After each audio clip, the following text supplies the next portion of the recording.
Hey, thanks for joining me. I am excited to get back into Kingdom Come. We're at book 2. I went over the first one not too long ago.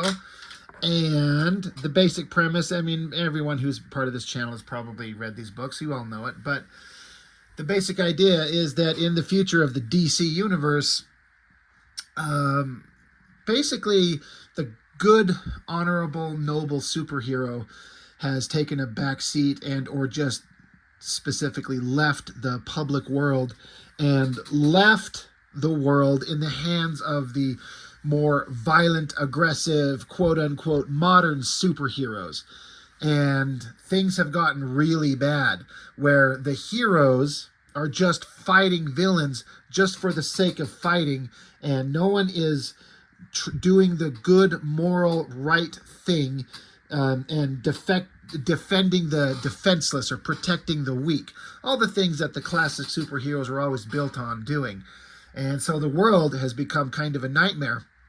So much so that a battle between a team of these new age violent superheroes, a team of them were going up against some singular villain in Kansas somewhere. And during the fight, one of the heroes was so aggressively pushing against the villain that the villain lashed out and fired back with his own powers of some type and ruptured the skin of one of the superheroes who has like atomic nuclear based powers, which caused him to erupt and detonate like a bomb, and wiping out like the central part of the entire United States. Millions of people are dead. And it's just like a beyond horrific situation in this world of superheroes. And everyone's now calling for assistance. And most of them are kind of wondering, where was Superman? Because Superman just took off. He disappeared. He vanished. And no one's exactly sure why in the story. Not that we've been told. And so the question is, where is Superman? What happened to him?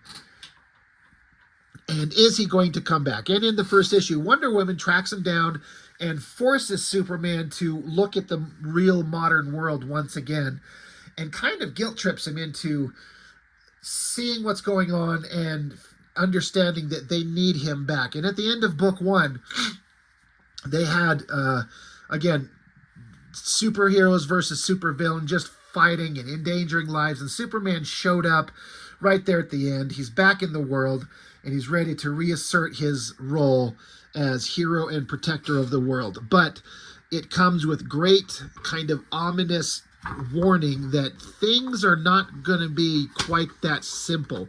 There's a lot of religious overtones. We're following the story through the perspective of this preacher, and he's been being guided through the world, and he is kind of observing and seeing everything that's going on, and he has like horrible visions of like the worst things going to happen.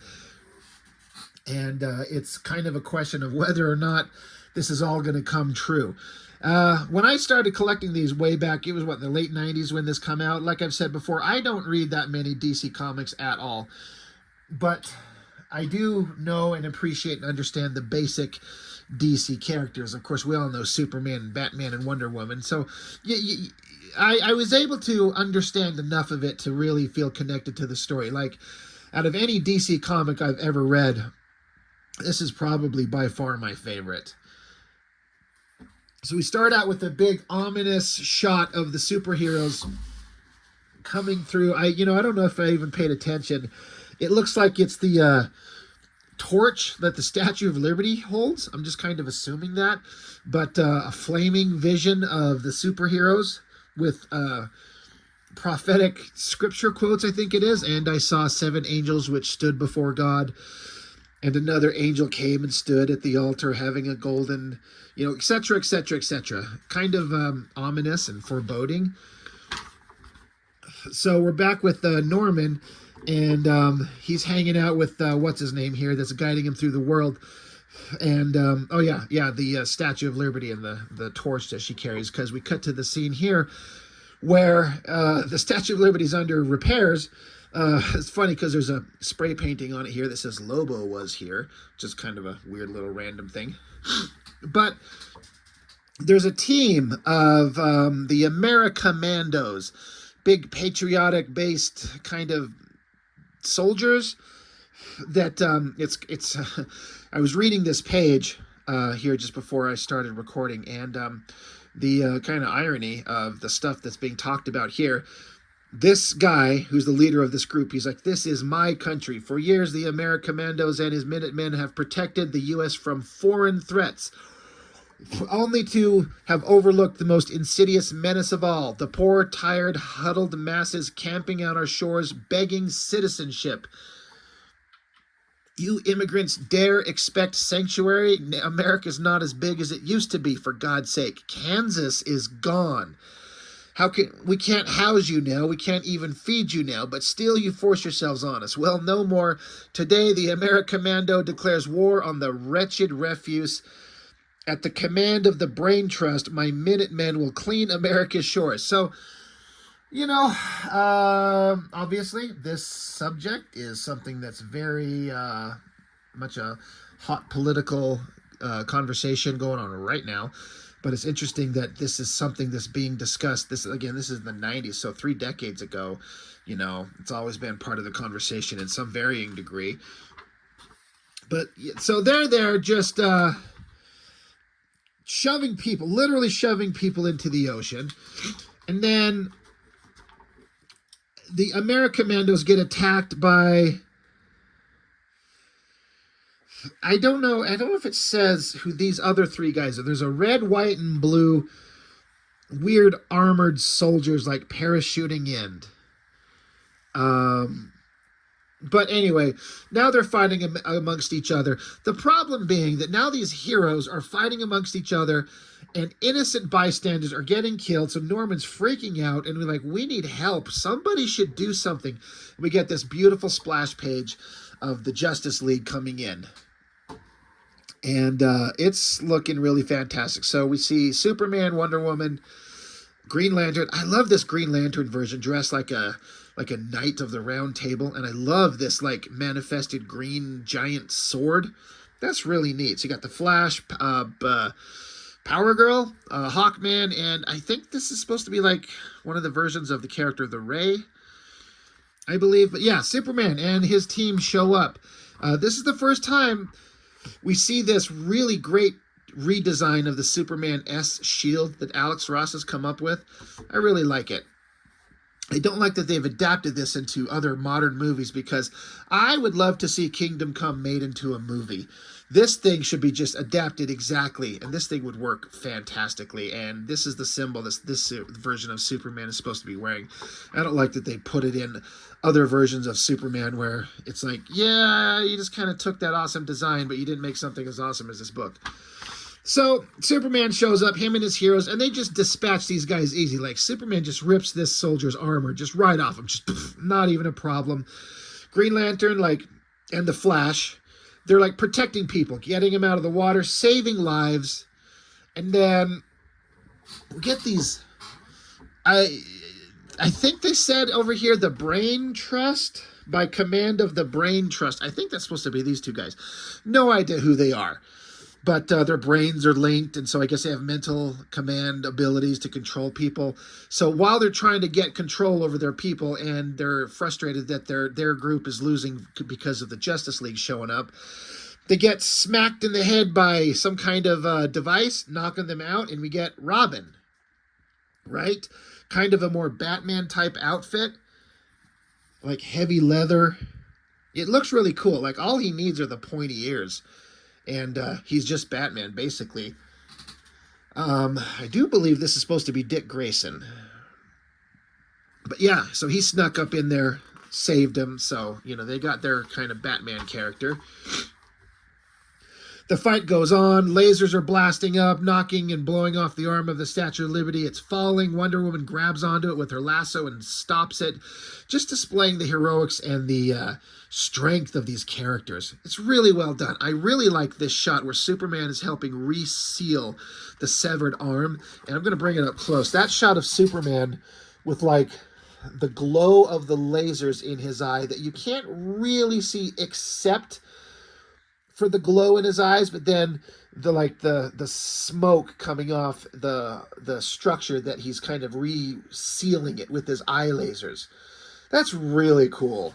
Really effective. Alex Ross is just killing it here. So the heroes are back, and they're out there enacting their will, saving people, and then everyone's like, holy shit, it's them. Can you believe it? And they take off flying into the sky, and they head to the UN building, which, if I remember correctly, I think this building is designed to look like the Hall of Justice from that old Super Friends cartoon, I believe. So now they're having kind of like their first meeting with the press and kind of announce their intentions now that they're back in the world. They're like, it's the second coming of Superman. So Superman makes a speech. Good afternoon. Many of you may remember us. We have been away for too long. That was our mistake.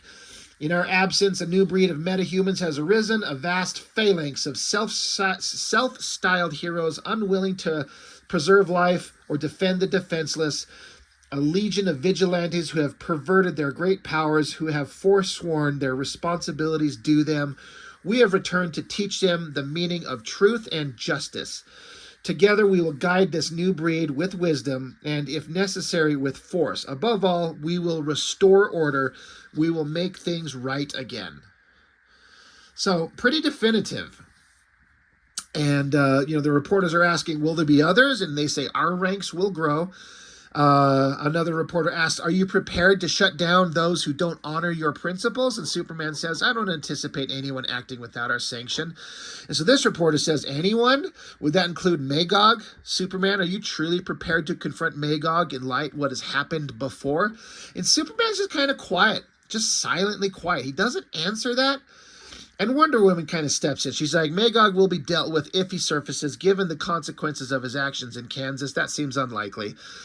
But they're like, well, what about responsible for millions? This is crazy. And, there's tons of questions being thrown at him. So Wonder Woman's like, that is all.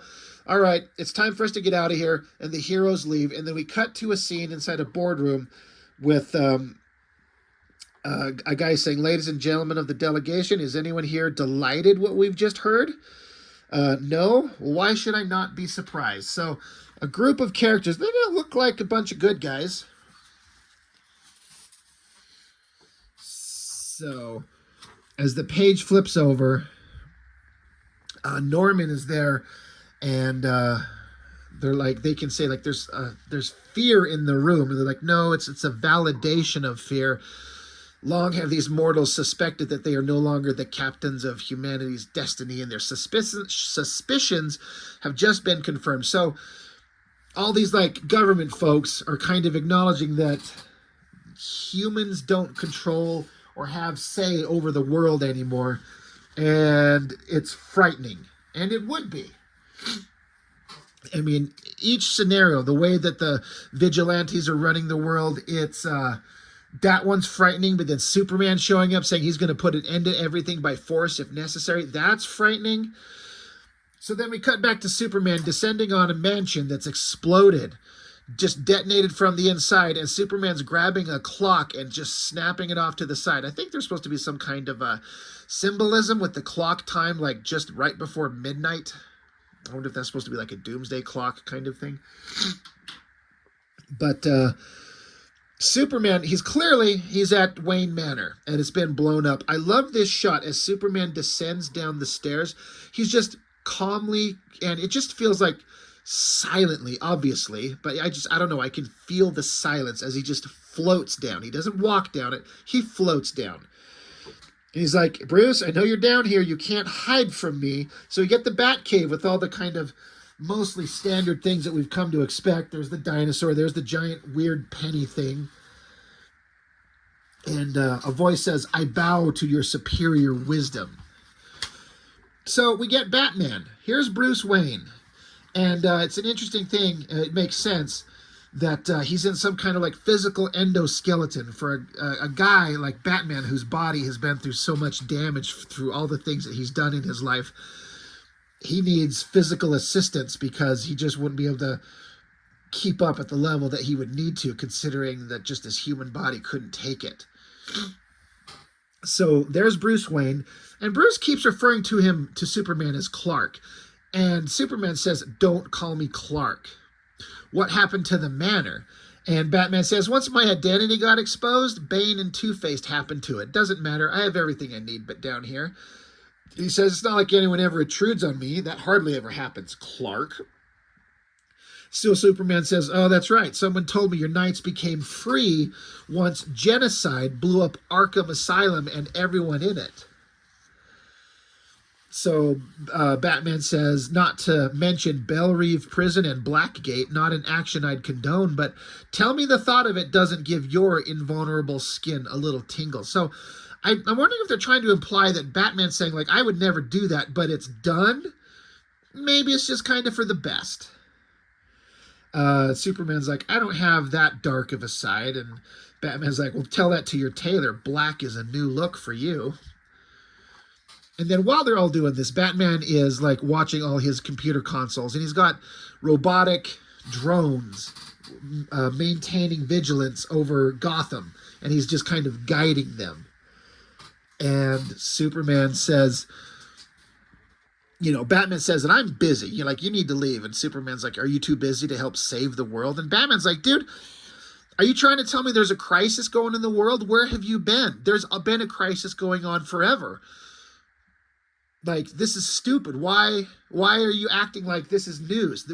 Batman's like, I know this. Batman says frictions have been building to a head for years. The meta-human population boomed while you were gone, and ordinary people decided old-fashioned heroes like us weren't equipped to deal with the challenges of the modern century. So everyone had to adapt. But you, Superman, you weren't around to kind of help or assist or guide or anything. You were just gone. And so they just kind of have a little bit of a philosophical debate. You can tell that these guys are not really chummy. Like, Batman and Superman are not getting along, and they kind of never saw eye to eye, really. But Batman's like, you left, what your situation happened, and you took off and left, but I stayed, and I'm doing what I've had to do. Me and several of my own friends, Batman's saying. And Superman's like, we? And Batman says, I have allies, human allies that are a little more in tune with what's going on and what needs to be done. So, yeah, Batman's got a secret plan going on, and Batman basically dismisses Superman, and he's gone. And then out of the dark comes Oliver Queen, Diana Lance, and Ted Kord. So I obviously know Green Arrow. Diana Lance, I'm not sure. Is that supposed to be the Canary? I think. Ted Kord, I know the name, but because I'm not, you know, up on my DC characters, I know the name Ted Kord, but I don't know who that's supposed to be. But again, it doesn't matter really. But these are guys working with Batman. And so they're building their plans, and then you see that Batman apparently has all kinds of other superhumans on the line to potentially help him. So Batman's got his own plans to set the world right. Back with Norman, he's kind of like, boy, Superman and Batman, were they ever friends? They don't act like it. And so we get an explanation that they're both the pinnacle of human achievement and otherworldly power.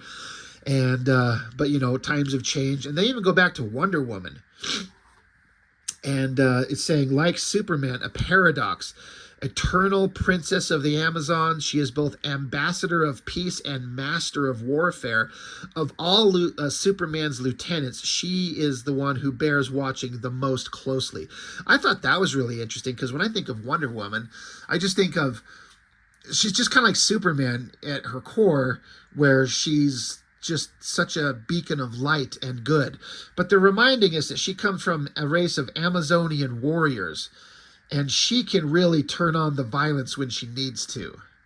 And it's kind of implied that she's a little bit of a wild card. So I thought that was really interesting characterization on her. I like that a lot. So it goes along showing how Superman and his team, their ranks grow, and they have many conflicts. And when they can, they negotiate peace. They work things out, talk things out, get people to kind of agree one way or another to join them. And if they can't, then they have to fight, which they do very well. Who's going to beat Superman and his crew? So again, Superman will stop things by force if they have to, but oftentimes some of the people they fight end up joining them in the end, turning enemies into allies, and their ranks grow. I love this, like, low angle shot looking up at the heroes just flying through the sky with the sun behind them. So epic. But it seems like a simple solution, but as we keep going, it's not working out quite as simply as they would hope it would be. Some of the soldiers in Superman's army are getting a little bit aggressive, and Wonder Woman has to throw this guy off him and stop him. And Superman has to even chill out Wonder Woman. He's like, wait, just hold on. They're not evil. They're just misguided. And Wonder Woman says, well, if they want a war, I'll show them war. And Superman says, yeah, you're right. All these people seem to have little regard for human life, and there's nothing more sacred than human life. So we get that said, and then we cut instantly to a scene of a man snapping a woman's neck, and the man is saying, I said 2 sugars, and just discards her dead body. And we find out that now we're in the den of supervillains, and it's with Lex Luthor. And so one of these guys' names is, he calls him Mr. Savage, and then says, I see you've brought King with you. Again, characters that I don't know. But I don't think it matters, because bad guys are going to be trying to assert their own power, right? It makes perfect sense. All these bad guys are together, including Catwoman and the Riddler. And the Riddler's kind of not the brilliant guy he used to be. He's kind of a joke, but he's just there with Catwoman. So all these guys with Luthor are basically plotting how to regain control of the world away from the superheroes, but still keep up their evil plans to have all their to keep their power in their control. And as they kind of keep planning and plotting, this guy comes out through the door to kind of shave Luthor right here. And we get the idea that this guy, he's somebody important. Like, well, who the hell is that? And it says here that he's the captain of Lightning and Thunder. So it's supposed to be Captain Marvel, Shazam. A character who, this is the first book I ever read anything with the character about. I've heard of him, I'd seen him, but I never knew who he was. And this is my first book ever reading anything with the character. So it was kind of interesting. Oh, excuse me. Holy shit, excuse me. It was kind of interesting to get to read a story with Captain Marvel, but not really knowing much about who he is or what he can do, which gets revealed very quickly towards the end of the story and made it really interesting. So now we cut back to other parts of the world. So this is like a bar where a bunch of the heroes, I mean, I don't know if it's supposed to be just heroes. I don't know that any of the villains hang out, but these are all the anti-heroes just hanging out at this bar, just being a bunch of young, violent, obnoxious assholes. And the fun part about this is that how Alex Ross has included a ton of references to various different things, which a lot of which I don't know. I remember in Wizard magazine, they had kind of a breakdown of a page by page. Here's this character, here's that character. Like, you've got Lobo here, who's fat and balding. I thought that was kind of a weird thing, considering how popular he was and or is. I think when I read this was before I have ever read The Watchmen, so I didn't understand or recognize Rorschach in the background here, snapping a guy's finger. But that's kind of a fun little addition there. But all these characters here just hanging out, being violent, kind of terrible people, drinking and partying and just no restrictions. And Superman just struts in. He turns and looks at the bar, at all the booze on the wall, and he just says, this doesn't help. And then his eyes glow red. Boom, shatters all the booze. I just love that. Just blows it away. And Superman says, party's over. And that's like literal and metaphorical. Like, he's there to show them that the way that they've been doing things is not going to be okay anymore. This was a thing that I didn't understand who or what it is, and I'm not sure I exactly get it either. There's this guy chugging on a beer, and, you know, Superman says the party's over. And so this guy, he says, oh, I'm shaking. Ain't it past your bedtime, Grandpa? What does the S stand for? Senile? Whatever you're selling, I ain't. And then this other character just punches him in the face and tells him to shut up. I didn't know at the time, but I guess I'm recognizing the symbol. That's Miracle Man, right? So I don't get the connection because I've never read the Miracle Man stories. I understand their relevance and importance, but that's one thing that I didn't understand then and I don't exactly get now. I do think I recognize the village people in the background there. That was kind of interesting. But Superman's here, and he just basically kind of gives them a talking to. He says, I'm here because the world's in bad shape. We have a lot to do and not a lot of time to do it in. I want you all to join the League willingly. But before you do, know that we have rules. Heroes act in a certain way, and this isn't it. Those of you who take up with us willingly will be expected to be as responsible as you are powerful. You'll be expected to behave better. Those who don't will be dealt with. Our job is thankless, but we have to do what has to be done. Right now, we're humanity's only hope.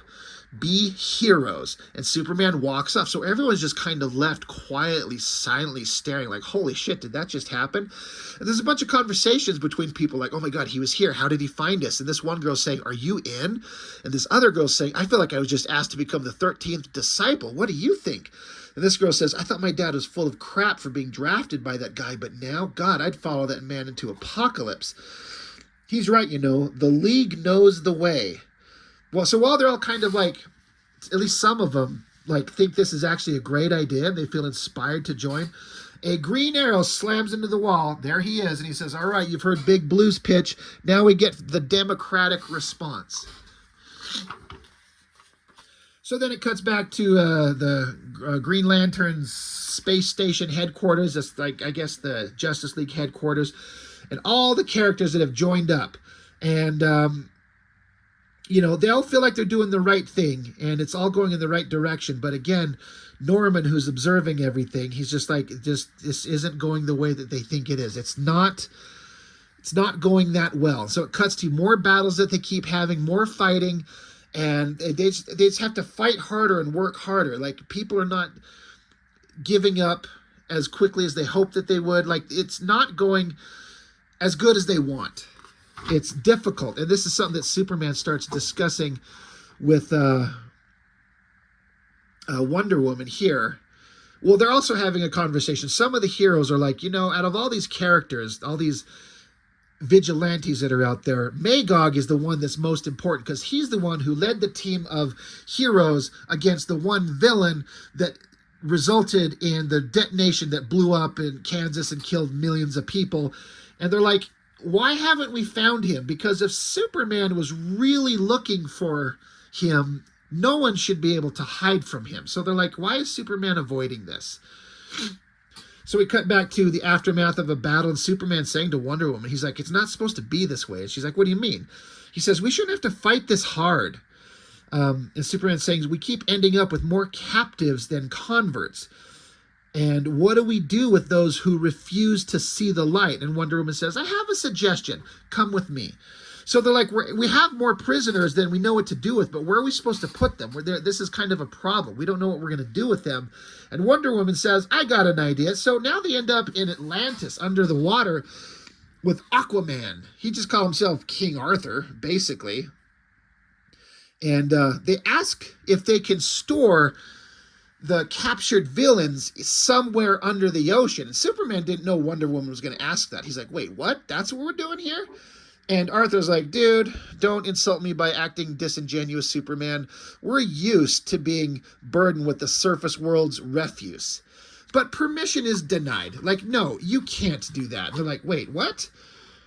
And Aquaman, he's basically like, you know, I've given up my, being Aquaman. I've got to take care of my kingdom, and I've got burdens you can't understand. I do not want to be part of this. So, no, you can't do that. And so, disappointed, Wonder Woman and Superman leave. I've always thought that this shot right there, Wonder Woman, like her little skirt thing is billowing up in the water, but this is an extremely high-cut little swimsuit thing she's wearing. Yahoo! Back up in the space station, Superman's talking to Wonder Woman. He's like, how long are you keeping that from me? And they have a talk back and forth about what are they going to do? How are they going to solve this line? And Superman's pointing out to Wonder Woman that he senses there's a lot of anger in her. She's a lot more aggressive than he's used to her being. And he's like, I sense a lot of anger in you. She's like, it's not anger, it's passion. And they almost like are almost kissing. But then right at that moment, some other characters come in like, dude, I don't mean to interrupt you, but we found him. And so this comes up to what I thought was the most interesting part of this book, because we're going to address the character Magog, who was established as the ringleader of the modern day superheroes, that everyone got behind him. And he's led to be believed to be, through the story, that he is the bad guy of the piece. And the last time he was seen was in Kansas, when him and his crew were fighting one villain, and it blew up a nuclear detonation, and no one has seen Magog since. And so we cut to, here's Magog. He's lifting this giant, I mean, it's not giant, it is compared to a regular human, but it's just like a basic rickety building. He's trying to lift it, trying to move it, saying gently, gently, and then it snaps and falls apart and breaks. So in rage, he blows it up. And right at that moment, Superman's just standing right there. And of course, all his team is coming down behind him. Superman says, what are you doing back in Kansas, Magog? So the confrontation between Superman and Magog, this is important because it's implied that Magog beats Superman somehow, and that Superman's maybe afraid of him. Who the hell is Superman ever afraid of? So I was really interested in this storyline to see how this was going to play out. Superman's landing, he says, I saw the news footage of your last mission, and believe me, it will be your last. Magog says, well, look who it is. It's the Metropolis Milquetoast. I never left, Blue Boy. Superman says, I never thought you'd go this far over the top. You led 6 unstable powerhouses against one pathetic parasite, an overkill gesture that murdered 1 million people. So Magog says, what are you going to do about it? Go ahead, take a swing, punish me, try to lock me away if you've got the guts. And Superman says, I'm not afraid of you, Magog. And he says, I'll get out of town. No, wait, you already did that. Actually, you've got a lot of nerve blaming me. This was your fault. And Superman's like, my fault? So they cut back to, and we get an explanation of what happened. And so basically Magog's explaining, like, you know, you were old news when I was a kid, and you were old-fashioned, and you wouldn't change even though the world itself was changing, and you just refused to come along with modern times. And he says here, now this is like the horrifying kind of story element that's really kind of like, it's what would happen, it's kind of real. But they're saying, Magog is saying that Superman, you wouldn't get in step. You wouldn't flex with the times. Do you remember? The Daily Planet asked if that's why the Joker got so many notches on his belt when he blew into our town. So you see, Joker, and he's in like the Daily Planet. He's holding up like a little replica of the planet symbol from the top of the building. Like, he's clearly murdered a whole bunch of people. So Joker just decided to go hit Metropolis one day, and he killed a bunch of people. And Magog's saying, how many did he take out that last time? 92 men? And Superman says, and 1 woman. The implication being that Joker killed Lois Lane. And that's horrible. So the cops finally caught up with the Joker, and Magog is saying, hell, we both tore up the city looking for that bastard. I really thought you or Batman would get to him first. Even I almost missed him. So the cops have got Joker, and in the background is Magog. He's running up. He just runs up to the Joker and blasts him in the chest, killing him. So the idea is that this Magog, he's not going to let the villain go to court and get decided that he's insane and send him to a mental institution where he can break out and go out and kill people again and again and again, which is a valid story point that's been brought up in titles like Batman. Like, how many times does Batman just take bad guys and put them back in jail, and then they break out and they go on another murder spree? At a certain point, you're like, who's responsible for this? You know, we didn't let them out, but they do always break out. And that's kind of the problem with these legacy characters, that you can't kill, but you end up just writing them in circles of it just being mass murderers over and over and over. And this is, of course, a response to the comic world and having the anti-hero, the vigilantes, ending the villains. And that's what's going on here. Magog wasn't going to let this happen again. He thought that what Joker did was so egregiously horrible. He's like, I'm going to choose to end this. Boom. He just kills the Joker. So Magog says, I'll never forget the look on your face when you saw me standing over that smoking creep. All the way to the jail, I thought, what a sap, what an old woman. Blue Boy's dragging me in for having stones he doesn't. So then we cut to a scene of a courtroom where Superman's pointing at Magog, who's in shackles. And Magog continues, times are tough. Joker had been deserving worse than cuffs for years, so I took it on myself to lay him down. I can't be judged for that. And I was right. I was a hero. And they show that in a court, Magog was let off. He was acquitted. Justice was done. A jury of his peers found that his actions were justifiable enough. Because you can understand that the regular people were like, the fucking Joker came into town and killed basically 100 people, and he could have been stopped 1,000,000 times and just no one would do it. And Magog did. And so people were happy. This is a believable scenario. It's not out of the line to understand. So now Magog is the popular character, the popular hero. And Superman just wouldn't agree with it. And so the narration continues from Magog saying, you just wouldn't roll with it. You had to get in a last shot and piss me off. I wanted that torch passed. I wanted to cement my claim as Metropolis's new #1.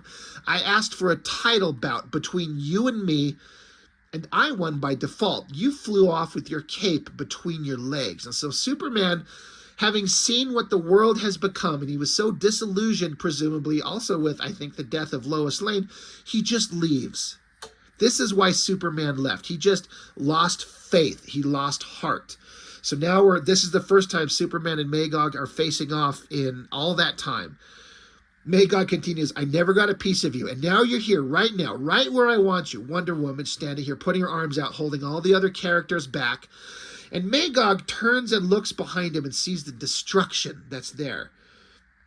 And then he turns his face back forward and he says, the way you took off, I always thought you were afraid of me. A lot of people did, but that wasn't it.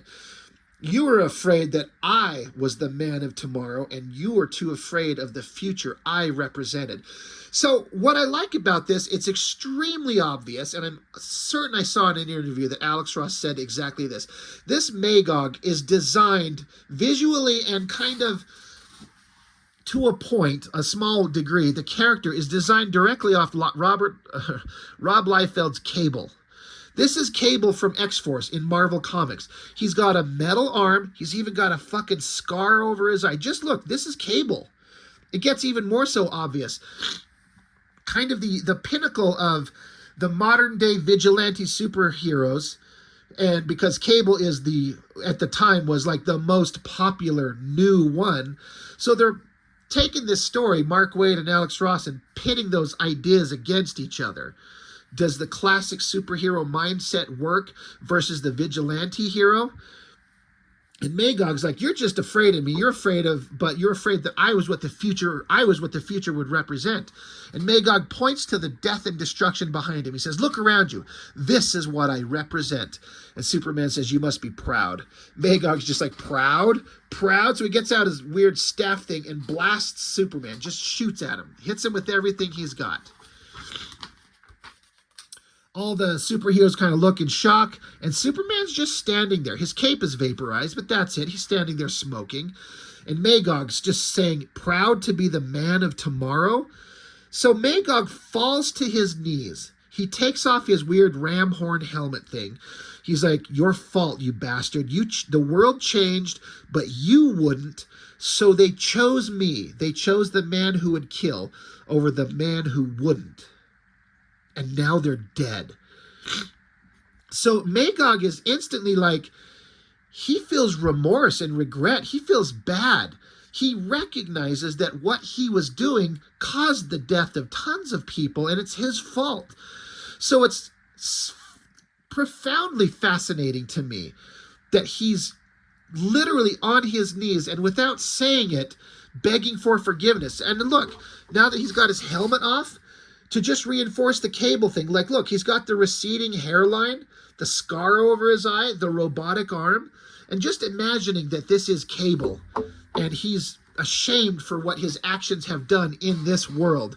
He's on his knees in the shadow of Superman, surrounded by the heroes, and Magog says, "A million ghosts, punish me, lock me away, kill me.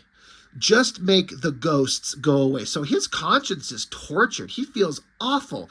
It's such an interesting twist on where I thought this was going to go. Anybody else would have these characters punch each other and fight to have their point of view be demonstrated.